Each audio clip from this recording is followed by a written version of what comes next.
بڑھیں گے۔ ہم نے کتاب مقدس میں سے اس بات کو جانا ہے کہ یسوع اس دنیا کے اندر آ کر کمزوروں کو زور دیتا رہا، بیماروں کو شفا دیتا رہا اور کم علموں کو علم دیتا رہا۔ تو اس کی خدمت ہم دیکھتے ہیں تین رخی ہے، تین طرح سے ہے۔ پہلی طرح سے اس طرح کہ وہ تعلیم دیتا ہے، کیا کرتا ہے؟ تعلیم دیتا۔ دوسرا رخ اس کی خدمت کا کیا تھا کہ وہ منادی کرتا تھا۔ بولیں کیا کرتا تھا؟ منادی کرتا تھا۔ یسوع ایک اچھا مناد تھا، منادی کرنے والا، اور اس کی منادی میں وہی بات تھی کہ اس نے دوسرے نبیوں کی طرح یہی منادی کی کہ توبہ کرو کیونکہ آسمان کی بادشاہی نزدیک ہے۔ پھر اس نے اپنی خدمت کو اس طرح سے ظاہر کیا کہ وہ لوگ جو بیمار تھے، کمزور تھے، لاچار تھے، جب اس کے پاس لائے جاتے تو وہ بیماروں کو اچھا کرتا۔ تو تیسرا رخ اس کی خدمت کا یہ تھا کہ وہ بیماروں کو اچھا کرتا، اس کی شفائیہ خدمت۔ تو تین طرح کی خدمتیں تھیں۔ آج ہم دیکھتے ہیں کہ لوگ کسی ایک رخ کو پکڑ کے خدمت کرتے ہیں۔ چاہیے کیا کہ ہم مکمل یسوع کی درستی کریں، تعلیم بھی دیں، منادی بھی کریں اور بیماروں کو اچھا بھی کریں۔ ہلیلویا۔ تو ہم وہ ذات دیکھ رہے ہیں یسوع کے مرکز کی چیز میرے ساتھ مل کر نکالیں۔ مرکز دوسرا باب،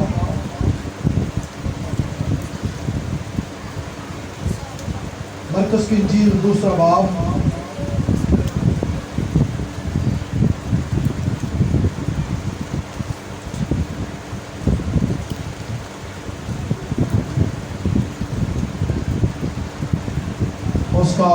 اس کی پہلی آیت سے لے کر تیسری آیت تک ہم خداوند کے مقدس کلام میں سے پڑھیں گے۔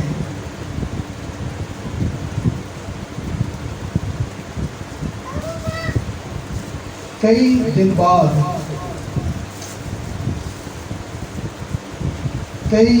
بعد جب وہ کفرنہوم میں پھر داخل ہوا تو سنا گیا کہ وہ گھر میں ہے۔ پھر اتنے آدمی جمع ہو گئے کہ دروازہ کے پاس بھی جگہ نہ رہی، اور وہ ان کو کلام سنا رہا تھا۔ اور لوگ ایک مفلوج کو 4 آدمیوں سے اٹھوا کر اس کے پاس لائے۔ کلام مقدس کا پڑھا اور سنا جانا آپ سب کو مبارک۔ آمین۔ سب بولیں ہاللویا، ہاللویا، ہاللویا، ہاللویا، آمین۔ زوردار تالیاں بجائیں۔